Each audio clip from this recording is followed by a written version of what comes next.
সকলকে বান্টি রান্নাঘরের তরফ থেকে অনেক অনেক অনেক সরস্বতী পুজোর শুভেচ্ছা। আর আজকেই সরস্বতী পুজোর স্পেশাল খিচুড়ি রেসিপিটি আমি আপনার সঙ্গে শেয়ার করব, যেটা নাকি খুবই টেস্টি আর খুবই হেলদি। আর প্রত্যেকের ঘরে সরস্বতী পুজোর স্পেশাল এই খিচুড়ি কিন্তু আপনারা যে কোনো জায়গায় নিমন্ত্রিত বাড়ি হোক বা নিজেদের ঘরে খিচুড়ি স্পেশাল সেই দিনের জন্য। আর এই খিচুড়ি আমি কিভাবে করেছি আমার ঘরে, সেই রেসিপিটি আমি আপনার সঙ্গে শেয়ার করব। তাহলে চলুন দেখে নিই রেসিপিটি কী কী লাগছে। নিয়ে নিয়েছি ক্যাপসিকাম, গাজর, তার সঙ্গে বিন, টমেটো, সিমলা মির্চ, আর নিয়েছি কিছুটা বিট।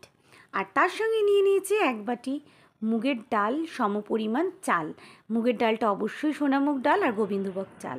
কড়াইয়ের মধ্যে দিয়ে দেবো ডালটাকে দিয়েই আর একদিকে বসিয়ে দেবো পরিমাণ মতো খিচুড়ির জল। এবারে কিন্তু ডালটাকে আমি ভেজে নেবো লাল করে। আর এইভাবে যদি লাল করে খিচুড়ির ডাল ভাজেন, অসাধারণ হয় সেই খিচুড়ির টেস্ট হবে খুবই সুন্দর।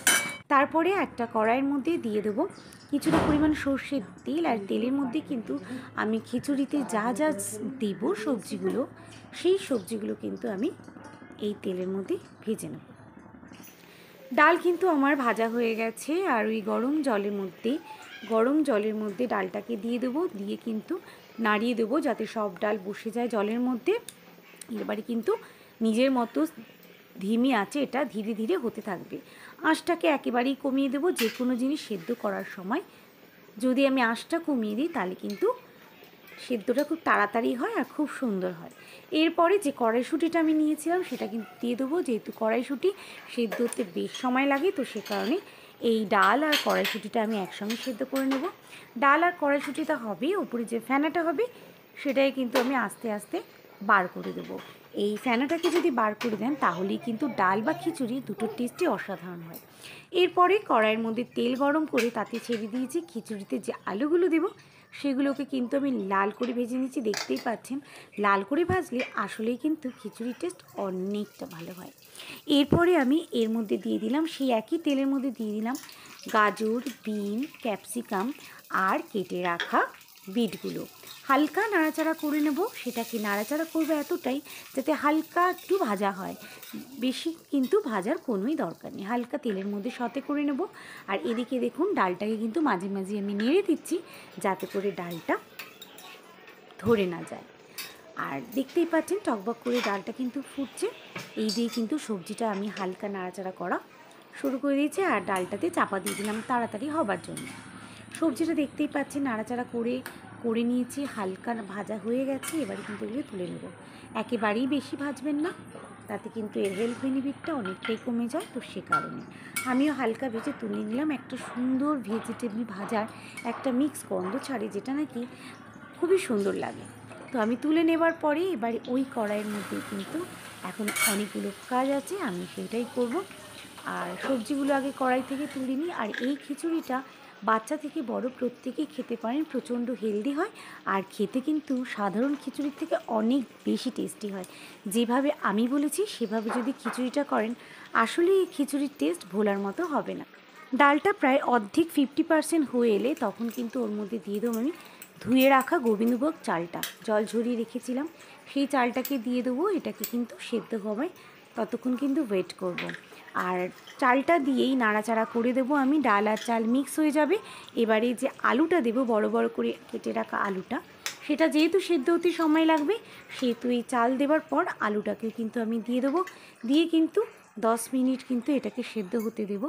10 মিনিট হলেই কিন্তু চালটা প্রায় সেদ্ধ হয়ে যাবে, ততক্ষণ ওয়েট করব। আর এবারে দিয়ে দেবো চেরা কাঁচা লঙ্কাগুলো। এই কটা কাঁচা লঙ্কা এই পরিমাণ ঝালের জন্য যথেষ্ট। আপনারা চাইলে আরও বেশি ঝাল হিসেবে কাঁচা লঙ্কা দিতে পারেন। এবারে কিন্তু আঁচটাকে একেবারেই আস্তে করে ফুটতে দেব। দেখতেই পাচ্ছেন মোটামুটি কমপ্লিট হয়ে এসছে। 80% ডাল আর চাল দুটোই কিন্তু যখন সেদ্ধ হয়ে আসবে আর 20% বাকি, ঠিক সেই সময় ভেজে রাখা সবজিগুলো দিয়ে দেবো। সবজিগুলো দেখতে গোটা থাকলেও কিন্তু আসলেই সেটা সেদ্ধ হয়ে যাবে। আর এই পরিস্থিতিতে আমি কড়াইয়ের মধ্যে হালকা ঢাকা চাপা দিয়ে এটাকে সেদ্ধ হতে দেব 5 থেকে 8 মিনিট। ততক্ষণ কিন্তু এটা ফুটতে থাকবে। আর এদিকে আমি যা মশলা ফোড়ন দেবো সেই মশলাটাই কিন্তু খিচুড়ির মশলাটা একদিন তৈরি করে নেব। আলু ভাজা তেলের মধ্যে দিয়ে দিলাম 1 চামচ পরিমাণ গোটা জিরে, তার মধ্যে দিয়ে দিলাম 2টো তেজপাতা, তার মধ্যে দিয়ে দিলাম ফাটিয়ে একটা শুকনো লঙ্কা। এবারে এটাকে নাড়াচাড়া করব। আর এদিকে দিয়ে দেবো কিছুটা পরিমাণ আদা, যেটা আমি গ্রেট করে রেখেছিলাম। সেই আদাটাকে কিন্তু আমি এই ফোড়নের মধ্যে দিয়ে ভালো করে নাড়াচাড়া করে নেব। দেখতেই পাচ্ছেন আদা, জিরে, শুকনো লঙ্কা, তেজপাতা হালকা ভাজা ভাজা হয়ে এসছে। একটু নাড়াচাড়া করে এর মধ্যে দিয়ে দেবো কেটে রাখা টমেটোগুলো। হালকা লাল হয়ে এলেই কিন্তু ফোড়নটা টমেটোগুলো দিয়ে দেবো। এবারে টমেটো দিতে না দিতেই দিয়ে দেবো উপর দিয়ে পরিমাণ মতো নুন। আমি মোটামুটি খিচুড়িতে যে পরিমাণ নুনটা লাগবে সেই পরিমাণটাই দিয়েছি, দেখতেই পাচ্ছেন। এর মধ্যে দিয়ে দিয়েছি কিছুটা পরিমাণ হলুদ গুঁড়ো, কিছুটা পরিমাণ লঙ্কার গুঁড়ো, অল্প পরিমাণ জিরে গুঁড়ো দিয়েছি। আমি মশলা বেশি দিলাম না, কারণ ভাজা মশলায় সব কিছুই থাকবে। আর আমি খিচুড়িটা নামানোর সময় অবশ্যই ভাজা মশলা অ্যাড করব। হলুদটা কিন্তু পরিমাণ মতো দিয়ে দিয়েছি, 1 চামচ পরিমাণ হলুদ দিয়েছি বড় চামচের, কারণ খিচুড়ি পরিমাণ হিসেবে হলুদের মাপটা কিন্তু সেটাই হবে। এবারে কিন্তু আমি নাড়াচাড়া করে নেব টমেটোটাকে, খুন্তি দিয়ে কিন্তু মিশিয়ে নেব। যতক্ষণ না টমেটোটা মিশছে ততক্ষণ কিন্তু মশলাটা আমি নাড়াচাড়া করে টমেটোটাকে মিশিয়ে নেব। আর দেখতেই পাচ্ছেন টমেটোটা ভাজা ভাজা হবে। আর যেহেতু নুন দিয়েছি, আস্তে আস্তে মিশে সুন্দর একটা ফোড়নটার কালার চলে আসবে। আর এই ফোড়নটাই কিন্তু আমাকে আসলেই দিতে হবে একটুখানি হিং। আর এই হিংটা কিন্তু খিচুড়ির টেস্ট অনেক বাড়িয়ে দেবে। নিরামিষ খিচুড়িতে যদি অল্প পরিমাণ হিং দেন তাহলে কিন্তু আসলেই টেস্টটা অনেক ভালো হয়, আর ফ্লেভারটাও খুব সুন্দর আসে। এবারে আমি নাড়াচাড়া করব। হিংটাকেও দিয়ে দিলাম ফোড়নে। আগে দিলে পুড়ে যাওয়ার ভয় ছিল, সেই জন্য আমি মশলার মধ্যে কিন্তু হিংটা মিশিয়ে নিয়েছি, অল্প পরিমাণে হিং নিয়েছি। আর এবারে কিন্তু একটা স্প্যাচুলা দিয়ে টমেটোটা যদি একটু গোটা থাকে সেটাকেও আমি ম্যাশ করে নেব। মশলাটা কিন্তু আমার তৈরি হয়ে গেছে। আর মশলার মধ্যে দিয়ে দেবো কিছুটা পরিমাণ কাজু, কিছুটা পরিমাণ কিশমিশ। আর এই মৈথালি খিচুড়িটাতে যদি একটু কিশমিশ আর কাজু দেন তাহলে কিন্তু এর টেস্ট অনেক ভালো লাগে। যখন এই কিশমিশ আর কাজুটা মুখে পড়বে খুবই ভালো লাগবে এই খিচুড়িটা। এবারে কিন্তু এই খিচুড়িটার মশলাটা আমার মোটামুটি তৈরি হয়ে গেছে, তাও আমি যতটা পারবো স্প্যাচুলা দিয়ে পুরো মিশিয়ে দেওয়ার চেষ্টা করব। এরপরে কিন্তু খিচুড়িটা দেখতেই পাচ্ছেন আমার পুরোপুরি হয়ে গেছে সেদ্ধটা পরিমাণ মতো। এরপরে কিন্তু যেই মশলাটা আমি তৈরি করে রেখেছিলাম সেই মশলাটাকে কিন্তু আমি গরম গরম ফুটন্ত খিচুড়ির মধ্যে দিয়ে দেব। আর এবারে খিচুড়িটাকে নাড়িয়ে চাড়িয়ে মশলাটা ভালো করে মিক্স করে নেব। আর খিচুড়ির কালারটা এত সুন্দর হবে যে কল্পনাও করতে পারবেন না খিচুড়ির কালার এত সুন্দর হবে। দেখতেই পাচ্ছেন এবারে নাড়াচাড়া করব। খিচুড়ি কালারটা আস্তে আস্তে চেঞ্জ হবে যত আমি মেশাবো। এইভাবেই যদি ঘরে আপনারা খিচুড়ি করেন তাহলে কিন্তু যারা খিচুড়ি অনেকেই পছন্দ করে না তারাও কিন্তু চেটেপুটে এই খিচুড়ি খাবে। আর রেসিপিটা আপনাদের কেমন লাগলো অবশ্যই জানাবেন। আর রেসিপিটা যদি ভালো লেগে থাকে একটা লাইক, এবং নতুন বন্ধুরা চাইলে আমার চ্যানেলটি সাবস্ক্রাইব করতে পারেন। খিচুড়িটা নাড়াচাড়া করে কিন্তু মশলাটাকে আমি ফোড়নের মশলাটা মিশিয়ে দেবো।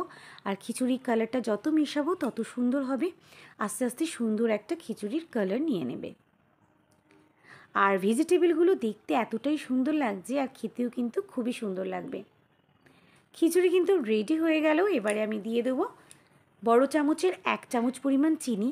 আর যে কোনো নিরামিষ পদ বলুন বা খিচুড়িতে চিনি একটু মিক্স করে দেখবেন অসাধারণ লাগবে। আর এই মৈথিলি খিচুড়িতে কিন্তু একটু চিনি পড়ে, তাতে অসাধারণ টেস্ট আসে। আর এই কাজু কিশমিশ আর মিষ্টি মিষ্টি ঝাল মিষ্টি খিচুড়ি অসাধারণ লাগবে। অবশ্যই বন্ধুরা ট্রাই করবেন এই খিচুড়িটা।